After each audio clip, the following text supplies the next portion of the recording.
Assalamualaikum warahmatullahi wabarakatuh. Alhamdulillah wassalatu wassalamu ala Rasulillah Sayyidina Muhammadin wa ala alihi wa sahbihi ajma'in, amma ba'du. Saudara-saudara sekalian, kali ini kita akan melihat bagaimana memahami pandemi yang oleh masyarakat beragama sering dihubungkan dengan ajaran-ajaran agama. Bahkan dalam satu hal ia selalu kemudian menjadi mitos di kalangan orang-orang yang berkeyakinan. 31 Maret yang lalu, saudara-saudara sekalian, kita mengetahui ada satu jenazah positif COVID-19 yang dimakamkan di Purwokerto Timur, Banyumas. Yang disayangkan adalah terjadi penolakan beberapa warga yang kemudian jenazah tersebut harus dipindahkan. Kuburan tersebut dibongkar, jenazahnya dipindahkan ke tempat lain yang kemudian mengalami nasib yang sama. Warga di sekitar tempat yang baru itu juga menolak dan kemudian dibongkar kembali, dipindahkan ke tempat yang lain. Saudara-saudara sekalian, ini adalah contoh yang paling mutakhir tentang bagaimana cara pandang masyarakat terhadap sebuah pandemi itu sangat mempengaruhi tingkah, pola, bahkan aktivitas religius mereka. Alasan yang sering diungkapkan adalah bahwa pandemi ini meskipun inangnya telah tidak ada, ia sepertinya diyakini akan menyebar, tetap akan menyebar dan akan memberikan semacam kesengsaraan bagi warga desa yang wilayah desanya dijadikan sebagai salah satu tempat pemakaman jenazah positif COVID-19. Nah, ini adalah salah satu contoh betapa perlunya kita mengedukasi masyarakat tentang informasi yang benar terhadap sebuah pandemi. Para ahli sebenarnya sudah menjelaskan banyak hal tentang wabah apapun, mulai dari wabah kolera dulu, malaria, SARS, HIV AIDS, dan yang paling mutakhir adalah tentang COVID-19 ini. Namun dari awal-awal sejarah umat beragama pun, masalah wabah selalu menjadi hal yang sangat menarik dan kemudian melibatkan keyakinan mereka sebagai orang-orang yang berkeyakinan terhadap kekuasaan yang ada di luar mereka. Seringkali wabah atau pandemi itu dianggap sebagai kutukan, dianggap sebagai sebab-sebab kutukan Tuhan kepada manusia.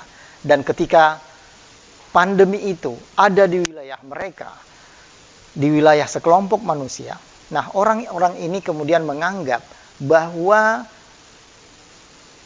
akan terjadi juga atau kutukan tersebut akan melebar ke tempat-tempat mereka tinggal.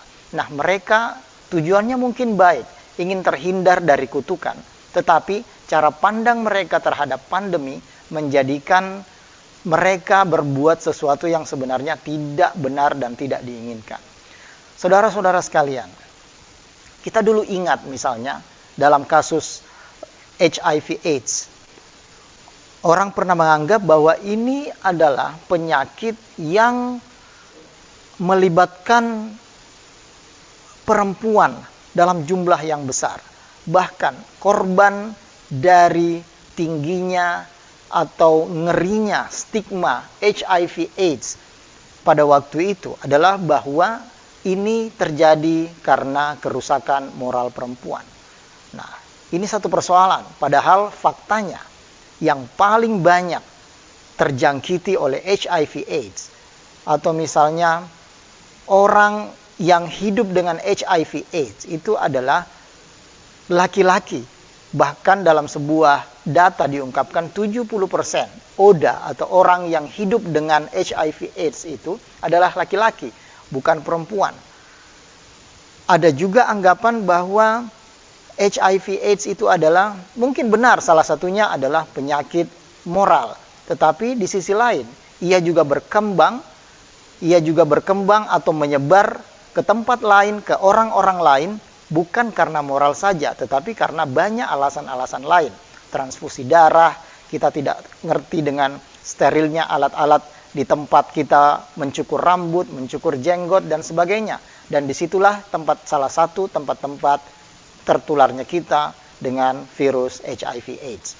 Nah, yang penting kita pahami adalah bahwa ketika pandemi berhubungan dengan keyakinan, maka hasilnya minimal ada dua. Yang pertama, akan muncul semacam teologi pandemi, di mana wabah ingin juga dipahami dalam perspektif agama. Dan yang kedua adalah, dan ini yang paling serius, adalah mitos yang lahir dari stigma-stigma yang tidak benar. Maka kemudian orang menjadi menderita bukan karena penyakit tersebut, tetapi karena stigma-stigma yang tidak benar yang dialamatkan pada mereka.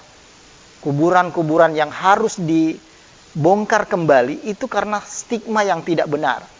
Orang-orang saat ini sangat membenci corona misalnya, karena banyaknya informasi yang berseliweran tentang corona ini yang tidak benar di masyarakat kita. Dan karenanya salah satu cara kita untuk melawan atau mengatasi sehingga virus ini tidak menyebar luas, salah satunya adalah dengan menahan diri tidak menyebarkan informasi-informasi yang tidak jelas tentang pandemi. Kita harus bisa menahan diri untuk tidak perlu ikut menyebarkan sesuatu yang tidak kita yakini kebenarannya, dan karena itu kita terperangkap dengan stigma yang tidak benar. Karenanya saudara-saudara sekalian, dalam kesempatan ini saya mengajak kita semua untuk menahan diri terhadap berbagai informasi yang datang pada kita dan kemudian kita sebarkan ke orang lain.